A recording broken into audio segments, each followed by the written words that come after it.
Feliz miércoles 29 de julio, muy buenos días, muchas gracias, amigas y amigos, o amigoas, o amigues, como dicen. Gracias por estar aquí en esta postmañanera, un resumen de una conferencia matutina intensa que tuvo varios ejes. El principal, el día de hoy, a petición de varias veces que se comentó en la conferencia matutina, estuvieron las responsables de la política contra la violencia de género hacia las mujeres y este fenómeno de incremento de violencia a niñas y mujeres durante la etapa del confinamiento de la pandemia, pues también fue abordada en la conferencia matutina a partir de la participación de la secretaria de Gobernación, la ministra Olga Sánchez Cordero, de la titular de INMujeres, Nadine Gassman, de la directora del DIF y de otras responsables de áreas importantísimas para la atención de la mujer. Evidentemente, el tema de la primera audiencia de Emilio Lozoya ante la Fiscalía General y ante el juez fue abordada pues el día de hoy en la conferencia matutina. También el asunto de el caso de César Duarte, el exgobernador de Chihuahua, al quien se le está pidiendo la extradición desde Estados Unidos. Evidentemente estaba mal el procedimiento de extradición que heredó el gobierno de Andrés Manuel López Obrador, y esto lo planteó un poco también el presidente en la conferencia de hoy. Habló también de los casos, de otros casos, como especialmente el de Genaro García Luna, en donde no solamente a México le interesa que se le procese también aquí en el país por varios delitos que tienen que ver con desfalco, con desvío de fondos en compra de equipamientos y de armamentos para todas las entidades que él estaba de responsable, sino también para que se devuelva al país buena parte de ese dinero que fue robado, que fue desviado. En fin, vamos a abundar sobre este tipo de asuntos y de temas. Les agradezco muchísimo su interés y muchas gracias. Aquí les voy a mandar saludos a quienes nos están mandando también saludos. A Silvia Chavela desde la ciudad hermosísima de Oaxaca, María Guadalupe López, buenos días. A Galileo desde Tlaquepaque, Jalisco, Pepe Toño desde Querétaro, Susana Martínez pues nos manda un saludo muy agradable y muy cariñoso. Irma Ramírez Casas también, Chuyita Camargo desde Navojoa, Sonora, Isa Cruz desde la Huasteca Potosina, Gerardina Martínez, gracias a ti. Iracema Virto desde Chicoloapa, México, Gerardo Méndez Martínez, un abrazo, Gerardo. Andrómeda Villafañe, gracias. Alberto Estudillo, Alicia Yarto, saludos y fuera la corrupción, muchas gracias. Ronnie Torres desde Guadalajara, nos está mandando saludos. Patti Lee, saludos a todas y a todos. A Samuel Villalobos desde Nesa, bella provincia del centro del país. Estela Doté, Jim Romero, Kat Joya desde Aguascalientes, Teresa Bazán, muchas gracias. Abelardo López Martínez, saludos Abelardo. A mi queridísima Leonor, mi hermana, muchas gracias. A Irma Ramírez Casas desde Oaxaca, Jim Romero desde Santa Catarina, Nuevo León, Verónica Villarrutia. Intensa, importante la conferencia, así es. Horacio Barmes desde Tampico, un abrazo Horacio. Vamos a abordar ahorita este tema que a Horacio también le interesa mucho, que es el tema de la posición de la secretaria de Gobernación frente a la despenalización del aborto en Veracruz. Les agradezco muchísimo a quienes no he podido mandarles saludos y destacar su presencia aquí. Les pido una disculpa. Vamos a entrar al tema. En lo económico, en lo político y en lo legal se ha establecido una estrategia pues para apoyar a las mujeres, apoyar a la población más vulnerada por la violencia de género, y la propia secretaria de Gobernación, la ministra Olga Sánchez Cordero, explicó que desde principios del 2019 se conformó un grupo impulsor de una estrategia nacional de protección integral para las mujeres, que no solamente estaba alojada en una institución o en una dependencia, sino que es transversal. Se llama el Grupo Intersecretarial de Estrategia contra Violencias, el GIEF, y habló de violencias, porque no solamente es un solo tipo de violencia contra la mujer y contra las niñas, sino muchas violencias. Mencionó que desde el INDESOL se han reforzado los servicios de protección y seguridad y atención psicosocial. En los 48 centros de justicia de las mujeres en el país se reportó la atención a casi 100,000 mujeres, 97,000 personas, y la CONAVIM a su vez está ejerciendo un aproximado total de 240 millones de pesos, además de la promoción para que el número 911 sea la puerta de entrada a los servicios de emergencia telefónica a nivel nacional. Este semestre del 2020 se atendieron 600,000 llamadas de mujeres. La titular de la Secretaría de Gobernación explicó que se han presentado desafíos y hallazgos importantes con los que se ha trabajado para mantener la exigencia de mejora continua de servicios, acciones y programas.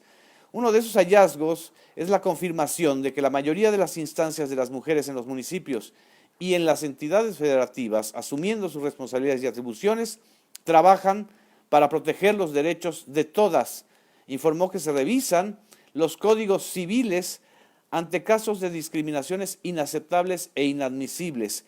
Aquí quiero hacer una pausa porque esto surgió también de una pregunta sobre el caso de una madre de Mérida, Yucatán, esposa de un implicado en el caso de la corrupción del gobernador Andrés Granier en Tabasco de la década pasada, y a ella le secuestraron a sus hijos, la implicaron en una serie de acusaciones y a sus padres, o sea, a la parte de la abuela y del padre y del abuelo maternos, se les ha negado la custodia de los niños. Y en este caso, en muchos estados, dice y admitió la secretaria de Gobernación, hay códigos civiles que privilegian la patria potestad de la parte paterna, es decir, abuelos, tíos del papá, y no los abuelos o los hermanos de la parte materna para hacer la patria potestad. Y esto dijo que es necesario cambiarlo. También se habló de una atención a casi 10,000 niños, 9,571 casos de niños víctimas de violencia en las entidades del país. Sánchez Cordero aseguró que si no se capacitan los funcionarios con perspectiva de género, nunca se va a avanzar porque no admitirán ni siquiera las denuncias de las madres, pues siempre se le dará preferencia a las denuncias de los padres. Sobre el tema del aborto en Veracruz, la secretaria de Gobernación y ministra, que siempre ha tenido una posición proactiva, es decir, a favor del derecho de las mujeres de decidir sobre su cuerpo y sobre su situación, sostuvo, como una opinión personal, que la mujer no debe enfrentar un proceso penal porque se recriminaliza o se revictimiza nuevamente, y esto es inadmisible. Y manifestó estar de acuerdo con el ministro Juan Luis González Alcántara respecto con el tema ante el caso de Veracruz.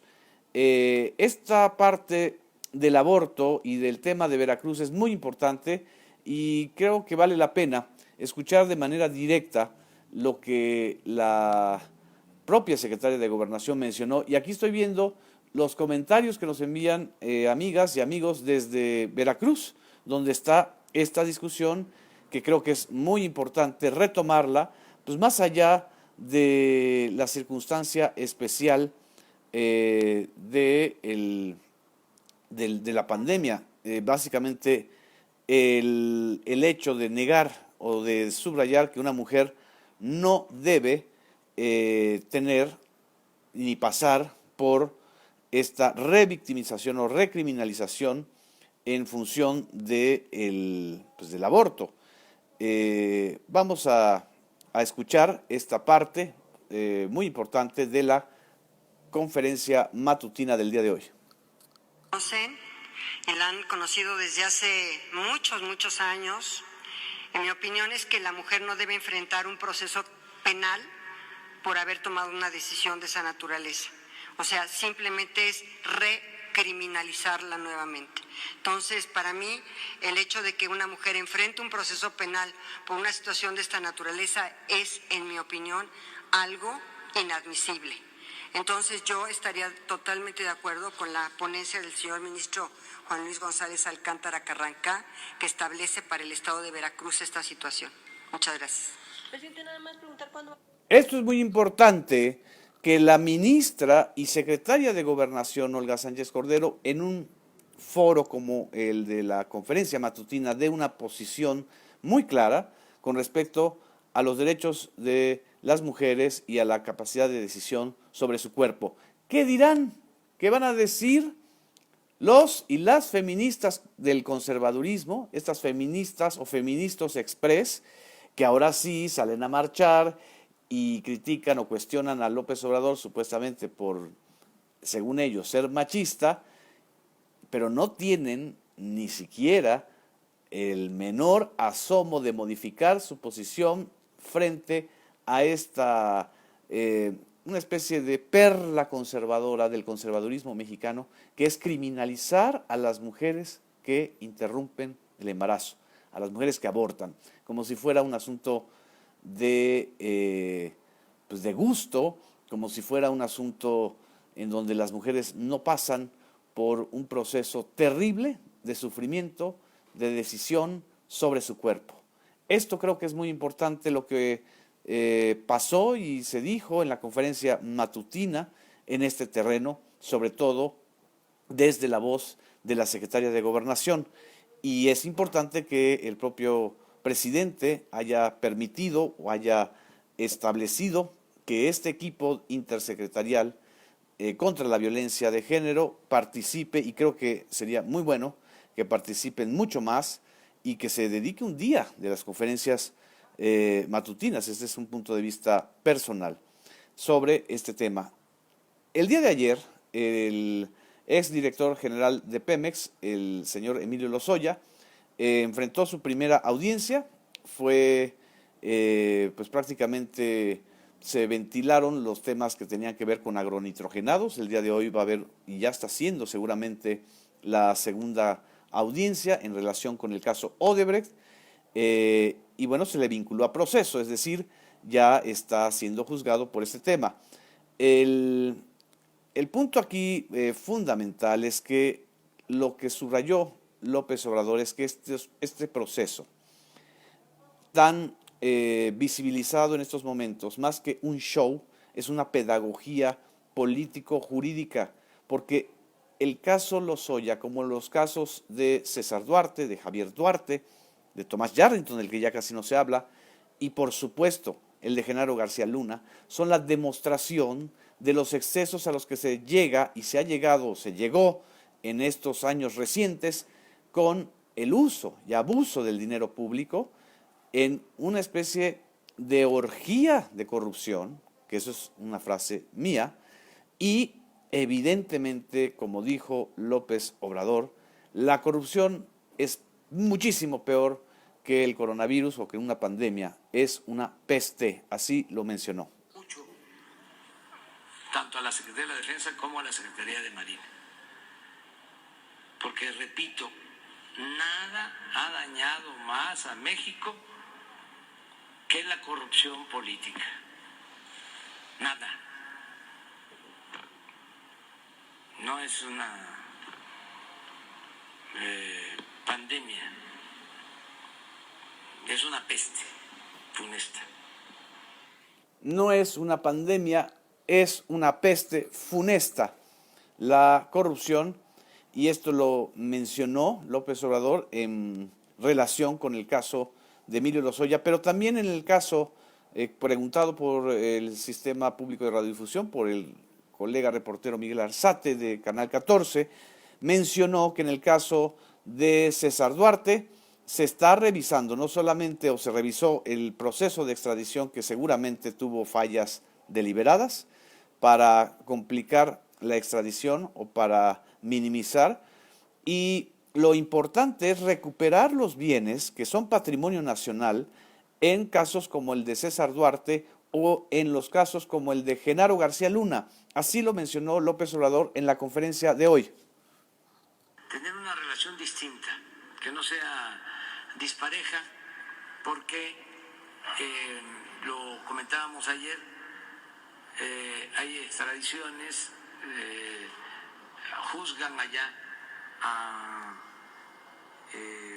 delincuentes, sobre todo a corruptos, y les quitan los bienes, les confiscan los bienes, y es dinero del patrimonio nacional, es dinero de México. Entonces, en eso se está buscando un acuerdo. Se está buscando un acuerdo con Estados Unidos para que se regresen a México los bienes confiscados o una buena parte de los bienes confiscados en casos como el de García Luna o el de César Duarte. Por ejemplo, dijo que en el caso de de García Luna, de Genaro García Luna, el hombre fuerte de Felipe Calderón, este señor que ahora anda tuiteando todos los días y que no tiene ni siquiera la decencia de una autocrítica, ni siquiera la decencia de una autocrítica, digo, que siga tuiteando y que siga hablando, es su derecho.